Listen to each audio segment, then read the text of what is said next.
All right, guys, welcome. Hopefully you're here today because you are interested in learning to train your tracking dog.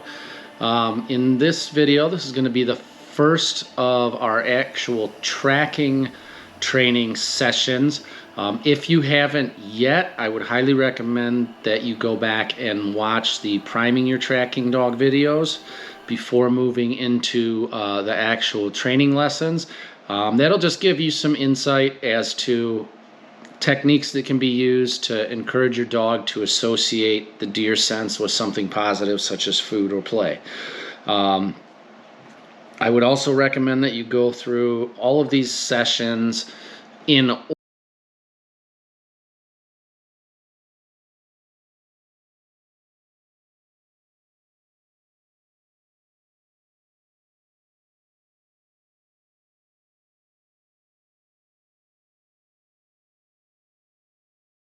each video will have a similar style and structure. We'll talk about what we're going to do for the day, the reason behind what we're doing and why we're doing it, and then we will go out and demonstrate some lessons for you with one of our dogs. We have 4 dogs that we're going to be working with this year. All of them are at various stages of their training. We have my 2-year-old bloodhound. I have an 7-ish-year-old Slovinsky Kopov, and then we'll invite tracker Nate in, and he's going to bring over, he has 2 Catahoula leopard dogs, one young pup that I believe is less than a year old, and then another young pup that's about a year and a half, 2 years old, right about the same age as Franklin. So you'll get to see various stages of a dog's abilities and how they move through the lessons, and hopefully we can get some troubleshooting tips out of these videos as well for you. And I think as we wrap up, that's kind of what we'll wrap up this series with, is a troubleshooting video of how to get through some of the common challenges that we see that tend to pop up in the tracking training. So for this first session, these are all going to be kind of structured to do a week at a time. So we'll have like a week 1 video, a week 2 video, a week 3 video, and so on. It may take you less time to progress through. It may take you more time to progress through.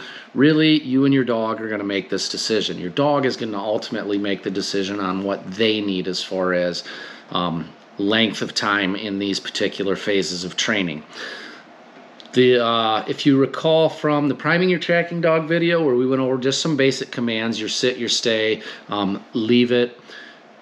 Really, that's priming, as we talked about in that video, is priming your dog to associate a command with an action, which then brings it a reward. We're going to continue that theory throughout this entire series while adding new challenges for the dog. Really what we're looking to do is create a conditioned response. If you're unfamiliar with a conditioned response, I would suggest looking into, if you don't already know it, Pavlov's dog. It's an experiment that was done by a scientist many years ago, where they associated a metronome or the ringing of a bell with feeding time in order to get the dog's reaction. Essentially, you're doing something that's not specifically related to that element, but then having the dog associate that with something positive, which is the same thing we're going to do in training. We're going to associate those scents with some sort of reward. In our first session, what we're going to focus on is building your bond with your dog, having fun. This is a really important time to get your dog excited about working, excited about the scents. Make it a game, make it fun, make it revolve around food. I suggest doing this every feeding time for at least a week, just to get your dog accustomed to what you're asking, and we're gonna develop that command. For me, I use find it as my command. If you want to use track or hunt them up or whatever command you decide to use, that's what you're going to keep reiterating throughout these early phases of the process.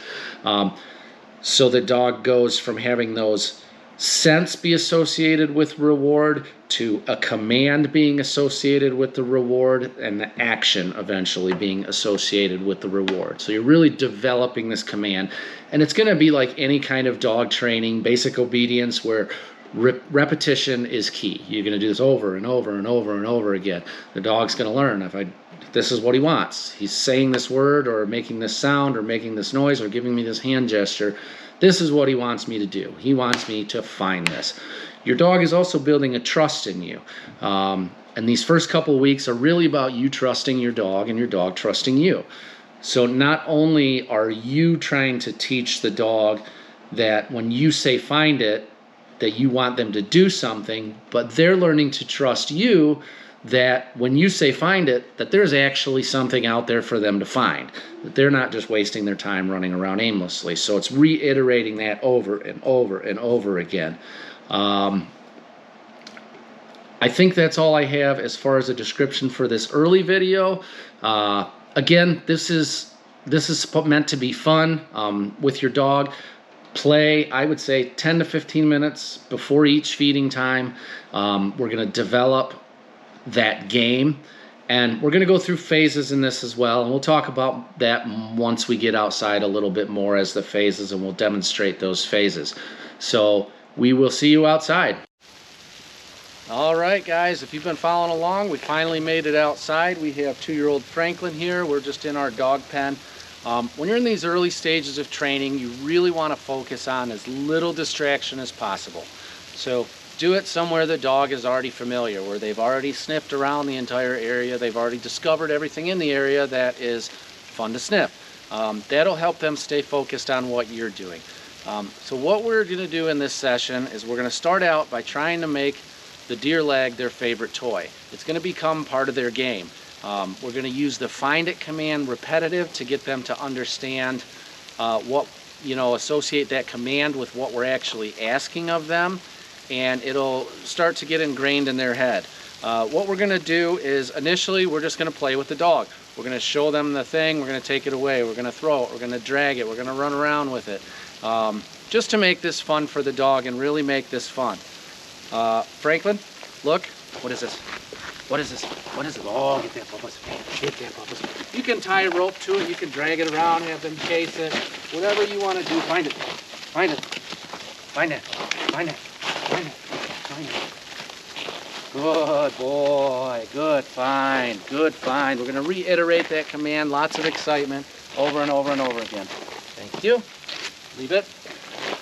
After you've done this for a few days and you've got your dog to where they want to play with it, they're having fun, they understand the chase game, then we're going to start adding distractions. I always recommend we're adding new things, not necessarily a distraction at this time, but I always recommend that you train as you're going to track.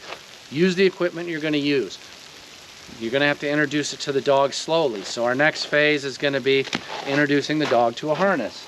So then we're going to start teaching them about the backpack. Your dog will start to associate all of these things with the game. And that's what we want. They will see you grab that backpack and they will be waiting at the door ready to go.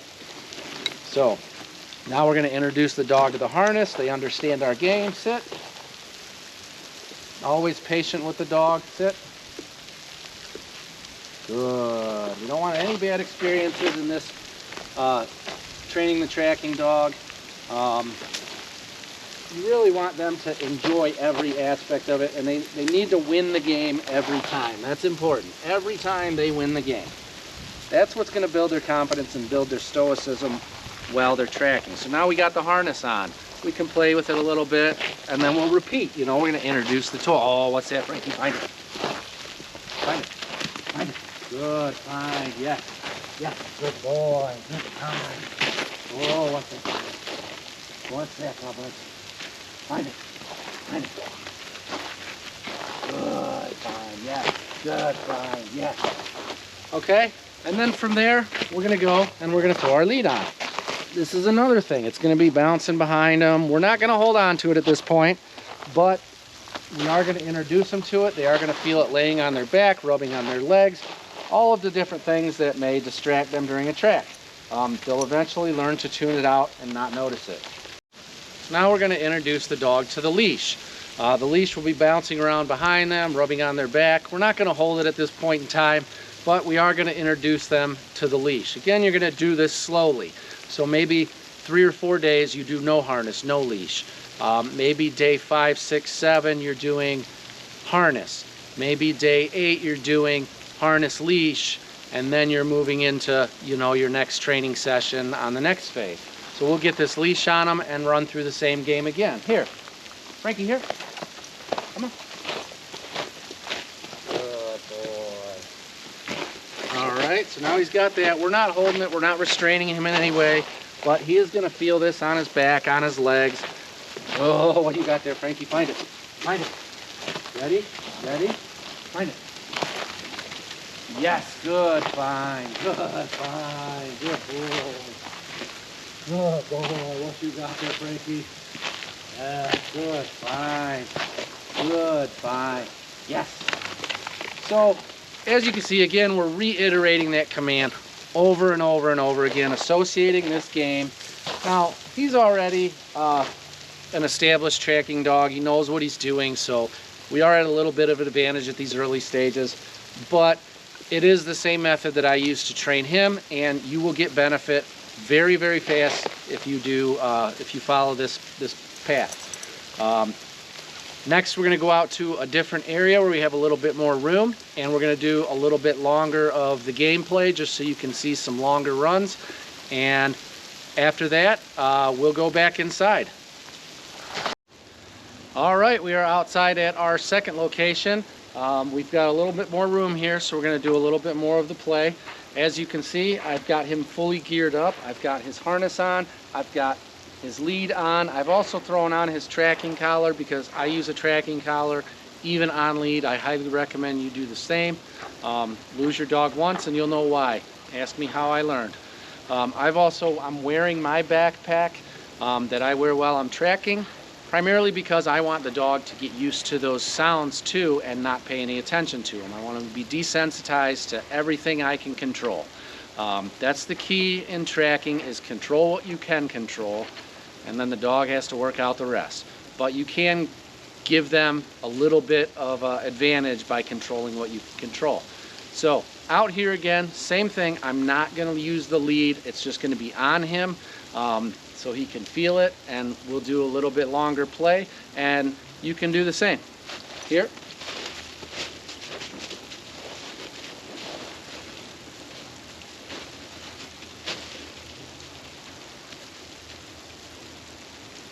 We're going to lay our lead all the way out, make sure it's nice and flat, that it's not going to get tangled as soon as he starts going, and we're going to start going. Frankie, here. Look. Frankie, good. Good. What's this? What's this? What's this? Find it. Oh, yeah. Good boy. Yes. Good. Fine. Yes. Find it. Good boy. Yes. Good. Fine. Yes. Good boy. What you got? What you got? Oh, that's a good boy. Find it. Find it. Yeah. Good. Fine. Yes. Fine. Oh, what you got? What you got? What you got there? Oh, good. Fine. Yes. It really is that simple in the beginning. You're just playing with the dog. Make it fun. Make yourself look stupid. Don't worry about what other people think. Your goal is to make a good tracking dog. All right, guys, we made it back inside. Couple key takeaways that I want you to take from this first section of lesson. Weather doesn't matter. You need to train as you're going to track. If it's windy, rainy, storming, icy, snowy like we have today, get out there anyway. I know it's not always fun, but it'll be better off in the end if your dog is exposed to all these various things. We don't really control the weather during hunting season, so we're not going to pick and choose the weather that we have right now that we're going to train in. When you decide to train, you're deciding to train in all types of weather, in all types of environments. You're going to trample through the swamps. You're going to cut through the tall grasses, all of those things. But for this segment, just keep it fun. You're trying to develop a game and trying to get your dog sort of accustomed to the command of find it or whatever your chosen command is. So good luck. Keep it fun. Work on this for about a week or two, and then we will move into our next video.